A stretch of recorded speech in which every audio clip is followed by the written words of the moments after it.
بسم اللہ الرحمن الرحیم۔ معزز ناظرین السلام علیکم۔ عرب کے ایک صحرا میں ایک بہت بڑا قافلہ راہ پیا تھا کہ اچانک اس قافلے کا پانی ختم ہو گئی۔ اس قافلے میں چھوٹے بڑے، بوڑھے جوان اور مرد اور عورتیں سبھی تھے۔ پیاس کے مارے سب کا برا حال تھا اور دور تک پانی کا نشان تک نہ تھا، اور پانی ان کے پاس ایک قطرہ تک باقی نہ رہا تھا۔ یہ عالم دیکھ کر موت ان کے سامنے رقص کرنے لگی، مگر ان پہ یہ خاص کرم ہوا کہ اچانک دو جہاں کی فریاد درس محمد مصطفیٰ صلی اللہ علیہ وسلم ان کی مدد فرمانے وہاں پہنچ گئے۔ حضور صلی اللہ علیہ وسلم کو دیکھ کر سب کی جان میں جان آ گئی اور سب حضور صلی اللہ علیہ وسلم کے گرد جمع ہو گئے۔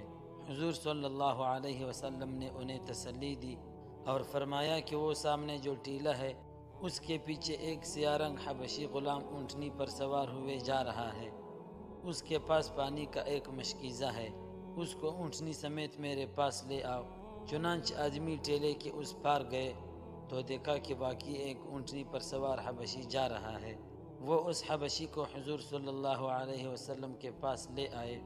حضور صلی اللہ علیہ وسلم نے اس حبشی سے مشکیزہ لے لیا اور اپنا دست رحمت اس مشکیزہ پر پھیر کر اس کا منہ کھول دیا اور فرمایا، آؤ اب جس قدر بھی پیاسے ہو آتے جاؤ اور پانی پی پی کر اپنی پیاس بجھاتے جاؤ۔ چنانچہ سارے قافلے نے اس ایک مشکیزہ سے جاری چشمہ رحمت سے پانی پینا شروع کیا، اور پھر سب نے اپنے اپنے برتن بھی بھر لیے۔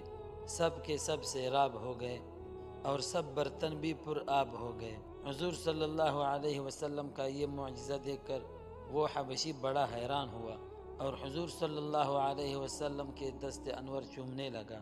حضور صلی اللہ علیہ وسلم نے اپنا دست انور اس کے منہ پر پھیرا تو اس حبشی کا سیاہ رنگ کافور ہو گیا اور وہ سفید پر نور ہو گیا۔ پھر اس حبشی نے ایمان لایا۔ دوستو، مزید اس طرح کی ویڈیوز دیکھنے کے لیے ہمارے چینل کو ضرور سبسکرائب کریں۔ جزاک اللہ۔